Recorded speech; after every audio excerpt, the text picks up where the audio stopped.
एक बादशाह जिसकी कई बीवियां थी। सबक आमोज वाक्या।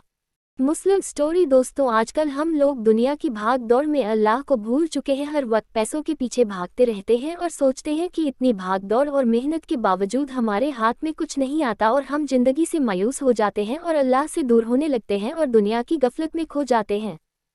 मुस्लिम स्टोरी। जबकि इंसान जब पैदा होता है तब से लेकर मरने तक अल्लाह ताला ने उसकी किस्मत की रोजी लिख दी होती है। दोस्तों, आज हम आप लोगों को ऐसी ही एक कहानी सुनाने जा रहे हैं जिसे सुनकर आप लोगों को अल्लाह की रहमत की अहमियत मालूम होगी और आप कभी भी अल्लाह की रहमत से मायूस नहीं होंगे।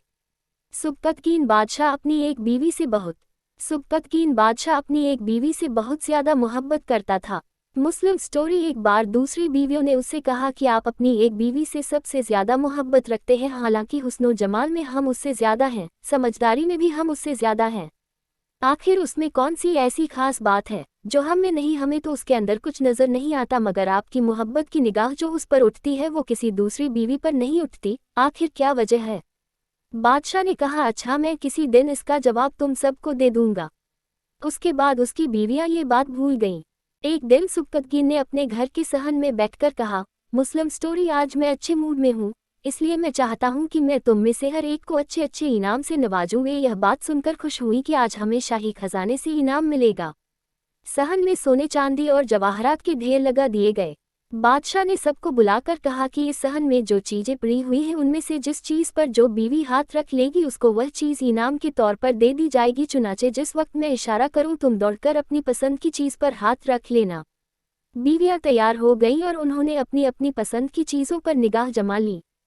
किसी ने याकूत के ऊपर, किसी ने हीरे के ऊपर, किसी ने सोने के ऊपर, किसी ने चांदी के ऊपर। बादशाह ने इशारा किया तो बीवियों ने दौड़कर मुस्लिम स्टोरी अपनी अपनी पसंदीदा चीज़ों पर हाथ रख लिए, लेकिन वह बीवी जिस पर उसकी मोहब्बत की खास नज़र रहती थी वह अपनी जगह खड़ी रही।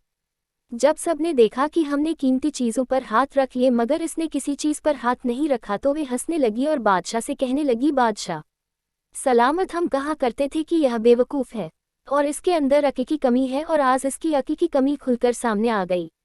ये तो बस सोचती रही, लिहाजा आज इसके पल्ले कुछ नहीं आएगा। बादशाह ने उससे पूछा, है अल्लाह की बंदी, तूने किसी चीज़ पर हाथ क्यों नहीं रखा? वह कहने लगी, बादशाह सलामत, मैं पूछना चाहती हूँ कि आपने यही कहा है न कि आज जो जिस चीज़ पर हाथ रखेगी वह चीज़ उसकी हो जाएगी। बादशाह ने कहा, हाँ, यही तो मैंने कहा है। उसने ये सुना तो आगे बढ़ी और बादशाह के कंधे पर हाथ रख दिया और कहने लगी, बादशाह सलामत, जब आप मेरे हो गए तो सारा खजाना मेरा बन गया। बादशाह ने उसकी यह बात सुनकर अपनी दूसरी बीवियों से कहा कि देखो, इसकी अक्लमंदी और मोहब्बत की वजह से मैं इससे ज़्यादा मोहब्बत करता हूँ। दोस्तों, इसी तरह जब इंसान मोहब्बत इलाही को थाम लेता है तो कायनात की चीज़ें उसके लिए आसानी काबू में खो जाती हैं।